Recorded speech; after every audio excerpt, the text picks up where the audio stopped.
Hello again, and welcome to my 800th episode where I shall review something I've never done before, The Room. I thought about what I want to do for this review for a long time, and ultimately decided to do something I haven't really before. The Room is easily the ideal modern so bad it's good movie.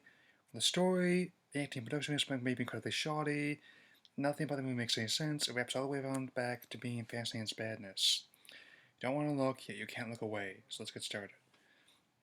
The credits roll of the San Francisco setting. The film is brainchild Tony Wiseau, who wrote, directed, produced, and starred the film as Johnny, a young banker gains a beautiful woman named Lisa, played by Juliette Danielle. He walks into his apartment and tells her, "Hi, babe, I have something for you." That's not just my impression of him, he actually sounds like that for most of the movie. There's also a young man named Danny who's their neighbor. Even though he's just dropping by, we see from that he has issues. Major issues. Then John and Lisa go upstairs to rest, and for some reason Danny joins them. Huh. But weird I want my parents doing that, not joining them. Why? So we get the first of several badly shot sex scenes. I may not be the most edited, but I'm fairly sure that Warm is located in one's midriff. The next morning we have another sight which will immediately turn one off, Johnny's ass. It's definitely not a good one. For some odd reason, this is subplot of Lisa's mother, who is encouraging her to marry Johnny for his money because reasons. Yeah, I don't get it either. She mentions a penny of emotion, which, like future subplots in the film, go absolutely nowhere. Further complicating matters is Mark, Johnny's friend, played by Greg Sestero, who seems to be pushing it for Lisa, much to his confusion in the audiences. Apparently, Sestero is generally bewildered by Wiseau's demands and details of his book, The Disaster Artist. More or less, Wiseau is convinced he's making it some serious drama, when in fact, I find it works better as a black comedy of sorts. This is further evidenced by Mark and Lisa choosing to have sex on the stairs. Well, I've seen weirder places to make whoopee. More on that later, because we now more than one is a flower shop scene.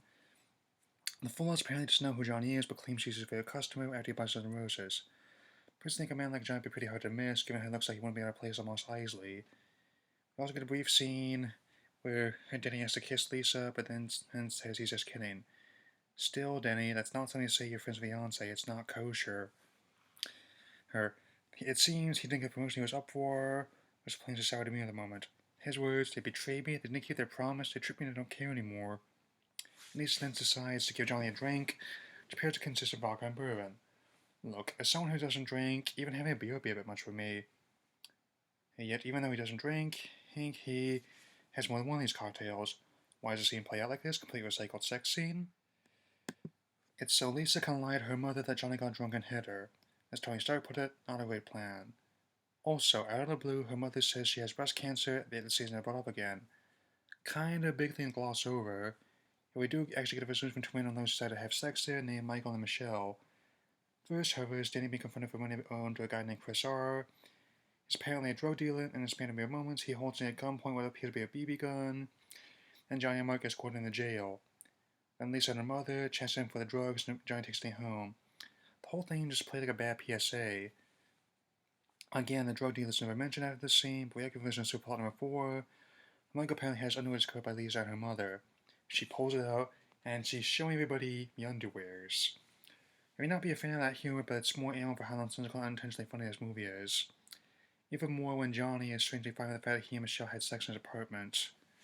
Eventually, Johnny finds out about the lie and is less than pleased with it.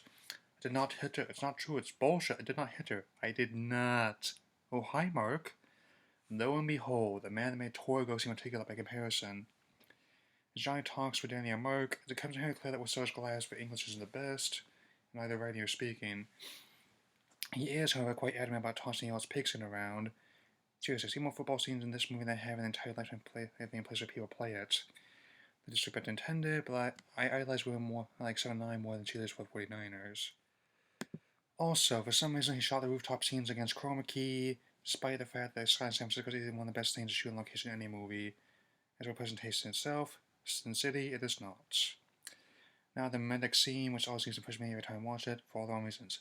You're lying, I never hit you. You're tearing me apart, Lisa.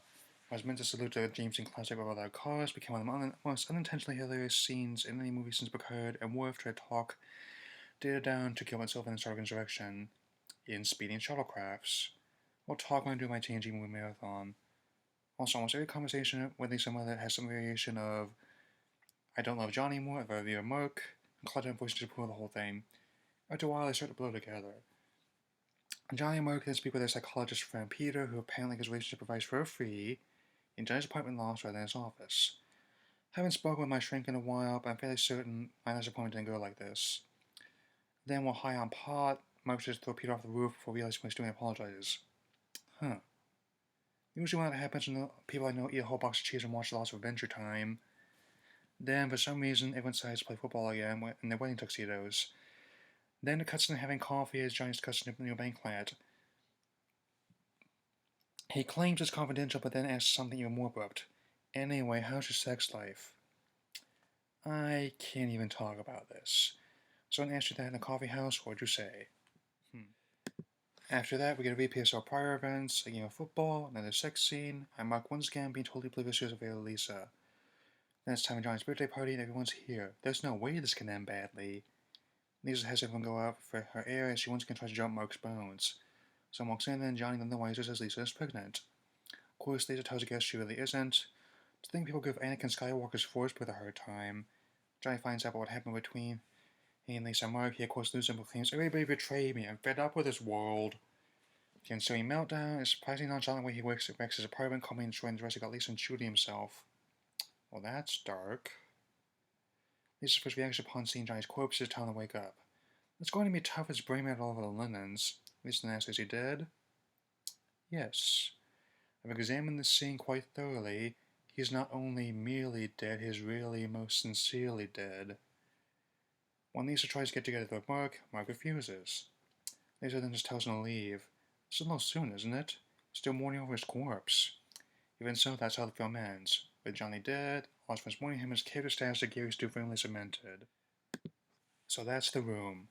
After 800 episodes, the last finally time to address a movie like this.